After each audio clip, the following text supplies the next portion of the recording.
Everyone wants to live an inspired life, yet so many people search for happiness following the footsteps of peers and taking advice from people who have different values and outcomes to which they're searching. There are people born into wealth, graduated from the best universities in the world, and there are people who have none of that and yet are living extraordinary lives full of fulfillment and reward. The purpose of this podcast is to share insights and strategies that allow you to question the status quo and think freely, so you can design your life and be who you want to be. We get one life. Time is our most valuable asset. I believe that when we're free and able to focus on meaningful work, we become better human beings. This is Always Free, and I'm your host, Jason Graystone. Welcome to the leading podcast for financial empowerment and wealth creation. Subscribe to this podcast so you don't miss an episode. You can connect with Jason on social media and subscribe to the Jason Graystone YouTube channel for weekly videos. Don't forget to also subscribe to the weekly newsletter to receive frequent educational content and action steps to help you design your life so you can be who you want to be. For news on all future events and updates, go to jasongraystone.com. All right, welcome back to the podcast. First of all, I want to say thanks for everyone who subscribed to this podcast, rated the podcast, and left a review. If you haven't done that already, please do that. But those of you who have really helped us get this thing to number one. We launched 3 episodes of this podcast, and we managed to get to number 1 in the world in the investing category. We got to number 3 at the moment and climbing on the business category. And I even see it go up to around 51 in the overall charts of all podcasts in the world. So thanks very much for everyone who's rated the podcast. It's obviously had the effect. People have got the value. And it really reinforces my reasoning for wanting to do this podcast in the first place. So thanks very much for everyone that's voted and rated and subbed and left a lovely, kind review. And if you haven't done that, it'd be much appreciated if you did. So we can keep this thing at the top of the charts, keep the awareness growing. And if you're getting value from it, it helps to share this value with other people as well. So this is episode number 4, and as you've probably grasped by now, I'm kind of taking you through a journey of how I came up with this ideology or philosophy of Always Free, and it really helped to create a newsletter that I've been putting out, and there is a framework to it, and it's and hopefully so far you've kind of gotten a bit of background of where I'm from, how my sort of mind started to work and things like that. But I just want to take a step back and just sort of really refresh on what this whole framework's about. Because if you're a subscriber to the newsletter, you get this thing weekly. In fact, issue 22 went out as you're listening to this podcast, I should say, and the framework behind the newsletter is wealth mindset, wealth accumulation, wealth acceleration, and wealth inspiration. So what that framework really does is it allowed me to, get to where I am in life, I'm not saying that I'm the greatest. I'm not saying that I'm the best or anything like that, but I'm just sharing with you my sort of framework that I've managed to use to get me to where I am in life. And obviously, you can do the same in your life and get to where you want to be. It's not about copying anyone. It's not about, trying to be anyone else. It's just about designing your life and being who you want to be when it comes to particularly financial empowerment, because that does filter down. It trickles down onto every other area of your life: wealth, fitness, health, relationships, your job, all of that kind of stuff, business. So the framework is wealth mindset. And the reason we go to wealth mindset first is because we need to have the ability to take on opinions from others. So listen to the opposing side, or take advice from someone, whether that's your parents, your peers, your friends, and listen really with an open mind. Okay. But the next thing is to question the hell out of that. So you get the mindset from kind of taking on the advice that they've given you, whether that's your parents telling you to get on the property ladder or go and be a doctor, all that kind of thing. And then asking yourself this question: what are my goals in that particular area, in that particular field. Where do I want to be? What do I aspire to be? And what are my values in respect to that? Whether it's, on advice on health or fitness or, money or property or whatever, financial independence. And then just kind of ask yourself where you want to be, and then look at the person giving you the advice and ask yourself, well, have they achieved that level of success that I'm looking for? Or are they on the way there? Are they nearly there? Are they even on the same road that I want to be on? And once you ask yourself that question, it allows you to free up your mind and not just base your opinions on others, the assumptions. Oh, well, that's what they've always done. Oh, well, it must work. So-and-so done it. Or, yeah, but you've got to get on the property ladder. That's the way. Or you've got to get a good job. You've got to get good grades at school. Ask yourself, just look at that person and ask yourself, have they got the results that you want wherever it is you're going, and does that align with your values? The next thing is wealth accumulation. So the next phase, okay, is once you've got the right mindset, is taking control of your personal finances, controlling your income, okay, because there's business finances and there's personal income, which are completely different things, and I'm going to be talking a lot about that over the podcast. Paying yourself first, saving, optimizing your expenses, allocating your income, automating your income, building a business, passive investing, things like that. And then there's wealth acceleration, which is things like having control of your income, so you can raise your income, leveraged income, speculation, compounding, trading, all that kind of stuff.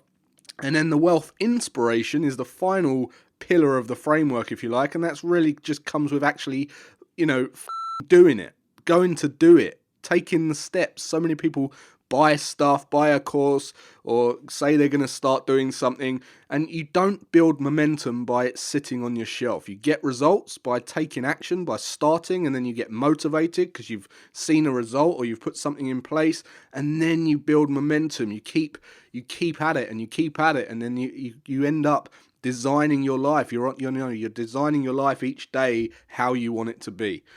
So as that framework, okay, the first part is mindset. And it's very, very heavily mindset, because if you're going to go through this journey with me, we really do need to break away from the status quo. We need to stop listening to what other people are saying, particularly, if they're saying you're crazy or you're mad for doing that, right? Just because someone says you're crazy does not mean you're crazy. It doesn't mean it's wrong.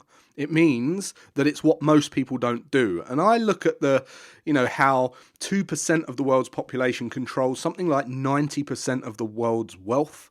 And that is a very obvious chart to me to say, I want to look at what the masses are doing and do the complete opposite. I want to do the opposite to what they're doing. Okay? Because I want to be in that 2%. I want to be in that 5%, whatever. So what I wanted to talk to you about today is just as kind of another myth. Last week we went through, money is evil, that kind of, where people say money's evil, my family's more important than money, and which is all great, right? It's all great. So I just want to carry on a little bit about that into some more myths this week, because it's one that I get come up time and time again, particularly when they're looking to trade, or I've given them some advice on maybe how they should allocate their investments, and they're like, someone said that's a bad idea, and they're always basing their opinions on what other people have got, and they don't necessarily have the results that they're looking for. So, why are they taking advice from them? I don't know. But the myth for today, and it's one that I've come up against time and time again. It's something that still shocks people, and they find it really, really difficult to come to terms with. But that is the fact that people want you to succeed. Okay? They don't. Unfortunately, most people don't want you to succeed. They just don't. Most people don't want you to succeed, whether you like to believe it or not. And it's not necessarily them being evil or horrible or hatred or vindictive. It's just hardwired into humans to react and repel as soon as they feel as though someone else is reaching a level to which they feel is inferior to where they feel they are at the moment. So it's not an external, okay? It doesn't even mean the person is better than them in any way.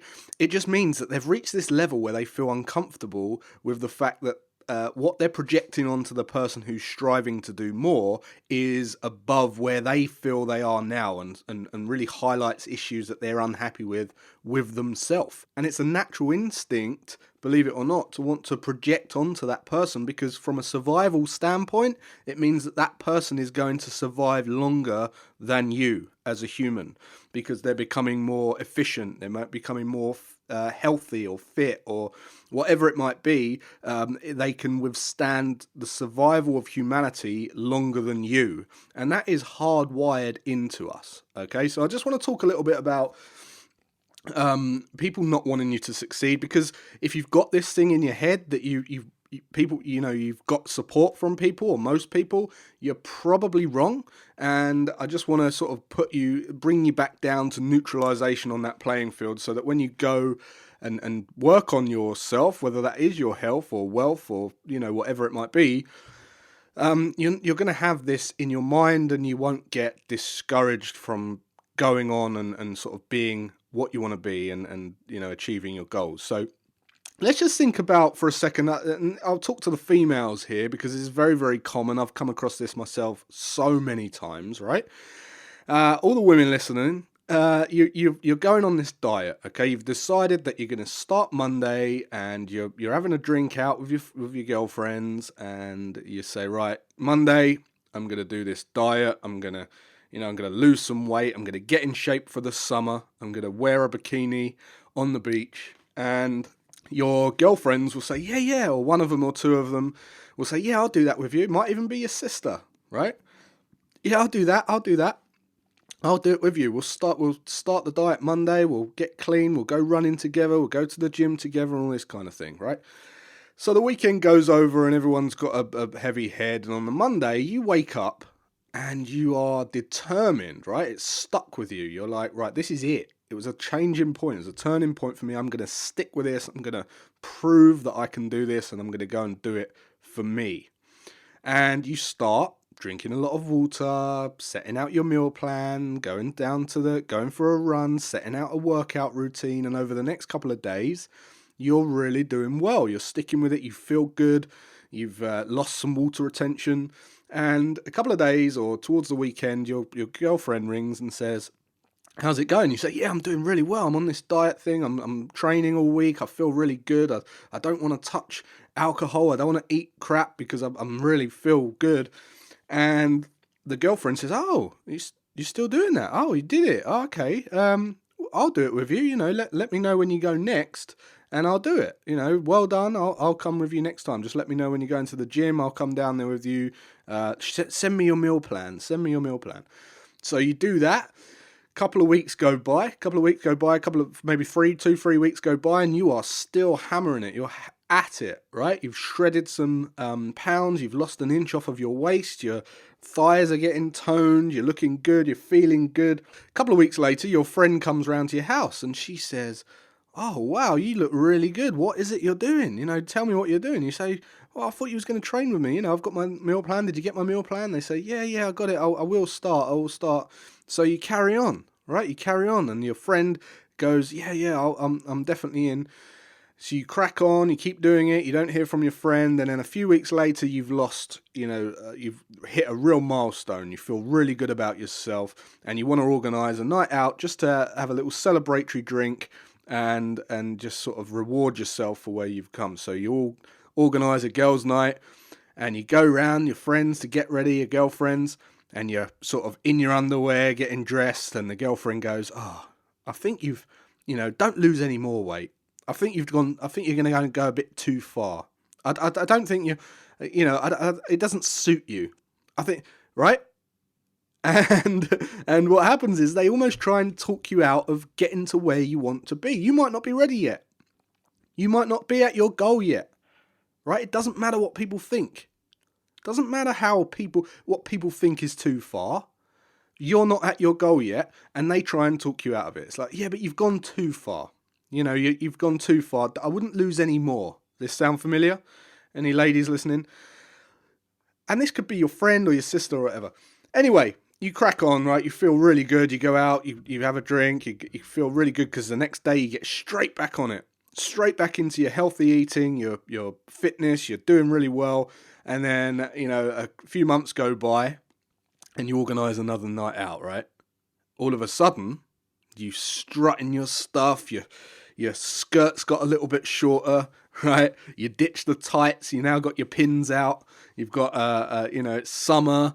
You've just got a nice glowing colour and you're feeling good and you're going out for a night out, for a meal. And all of a sudden, your friend's like, clicking her neck about, she thinks she's God's gift, talking about you to the other friends, bitching about you to the other people. And you literally haven't done anything to upset any of those people, and yet they start doing that and they start trying to project fears and negativity onto you so that you stop striving. Now here's the thing: when people strive to be better and they strive and go on to want more, everyone around you, the majority of people around you will be happy for you up until you get to a point where they feel you're doing better than they are in that particular area. It's not that you are it's not even that you are doing better than them, because obviously that depends on what metrics you're using to measure better. Okay? But it just means that in their head, when you get to a level where they perceive you as doing better than them, and you've unrooted something inside of them that they're not happy with, then they will project that onto you and they'll want you to fail. They will deep down want you to fail. So, there's something like, I heard there's this statistic on Facebook where, people are 9 times more likely to share negative news than happy news. If you put something on there happy, it won't get shared. If you put something on there negative, it will get shared. 9 times more. So that says it all, right? That says it all. So it's not their fault. The problem is when people decide to sort of dim their light. They kind of, I don't want to upset that person, so I'm just going to go back to how I was and I'll just settle. I'll just carry on how I was because I don't want to upset that person or those people, or, everyone around me seems to be negative about my new venture, so I'm going to not do my new venture. Instead, I'm just going to do what they want me to do, right? And they've got no interest in your life, like what you're doing with your life. Honestly, they've got no, they've literally got no impact on what you do in your life. So it's bizarre. But the problem is people try and please everyone, and there's this clash of polarities, if you like. It's like, well, I don't want to do that, but so-and-so wants me to do that, so I'll do that. And I do want to do that, but so-and-so doesn't want me to do that, so I won't do that. But I just want you to know that you're never going to keep everyone happy. Never, ever, ever. In fact, this is a massive problem because there is an opposing opinion to every single opinion.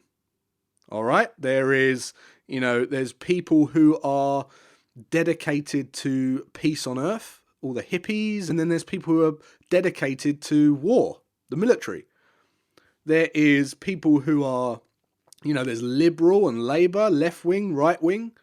There's people who don't agree with abortion, and then there's people saying abortion is fine, it's her choice. There's people who say yes to gay marriage, and there's people that say no gays. There's people that cover every inch of their body up with a black sheet, and then there's people who are literally dedicated to getting naked on Instagram every single day.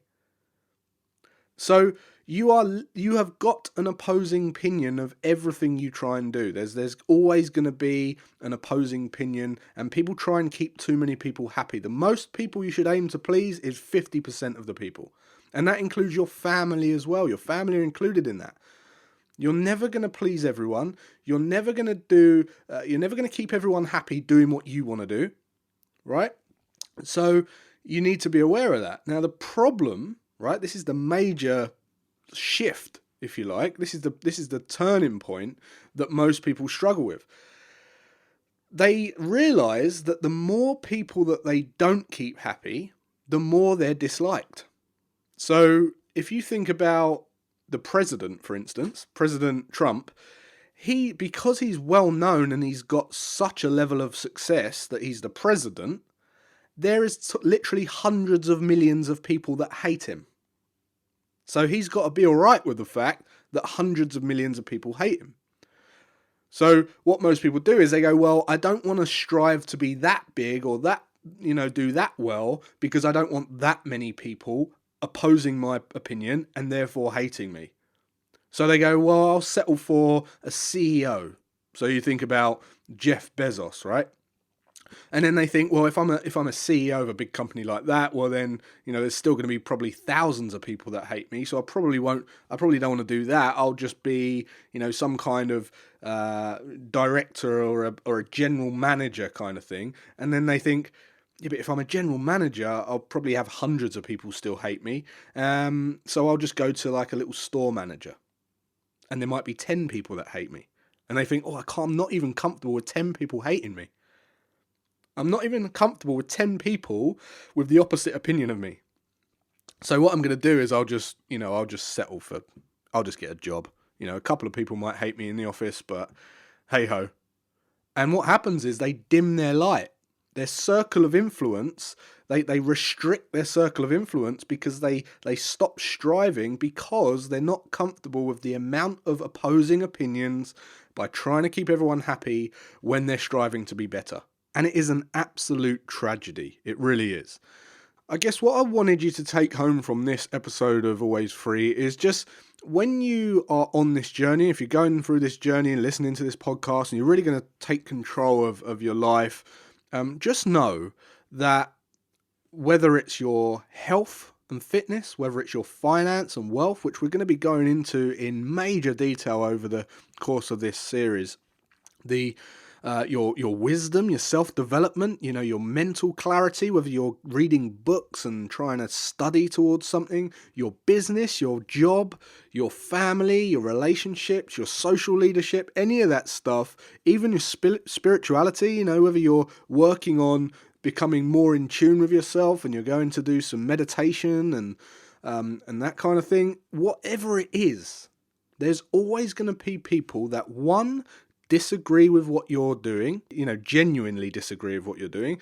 Two, are telling you not to do it because they've based their opinions on assumptions or what they've heard from their peers, which may or may not have the life that you want or achieve the goal that you're going for anyway.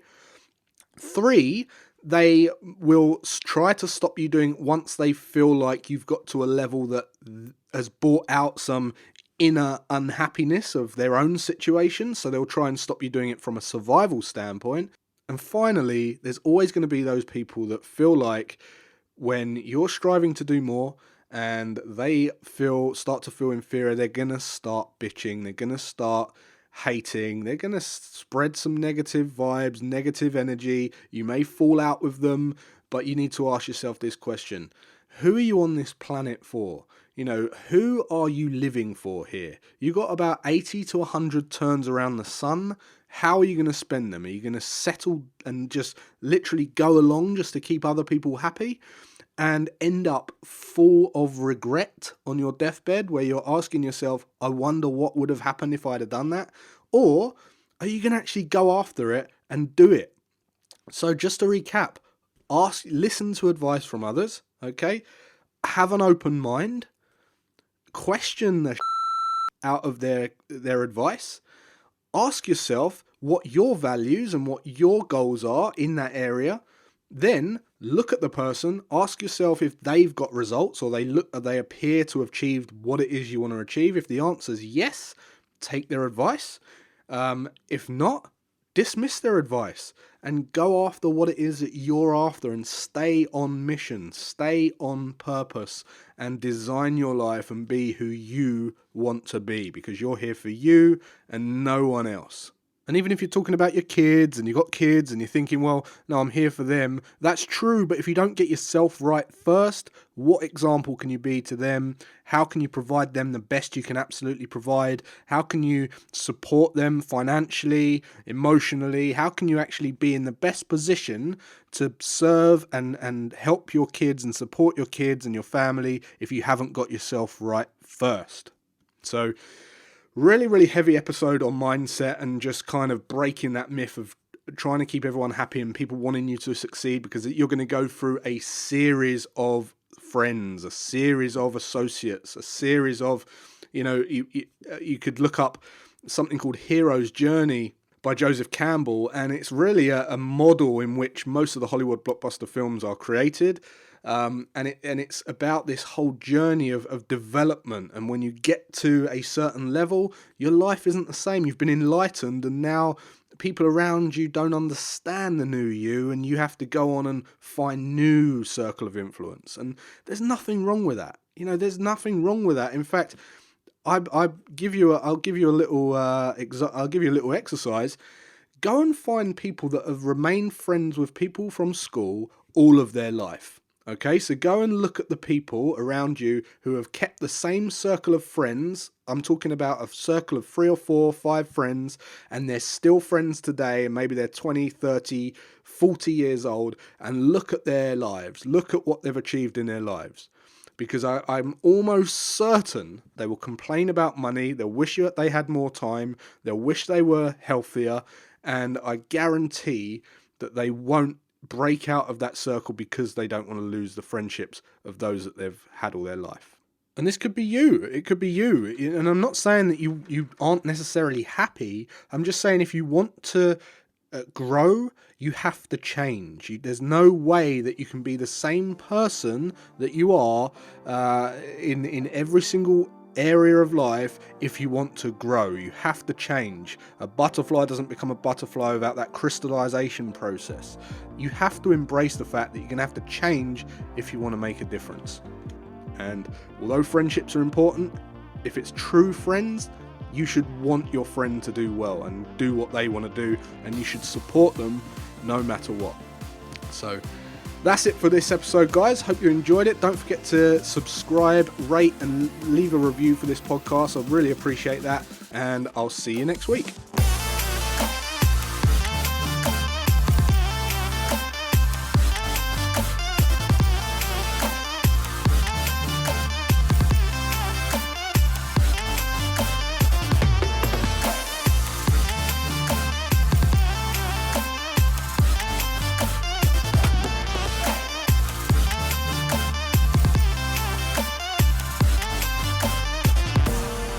Subscribe to this podcast so you don't miss an episode. For news on all future events and updates, go to jasongraystone.com.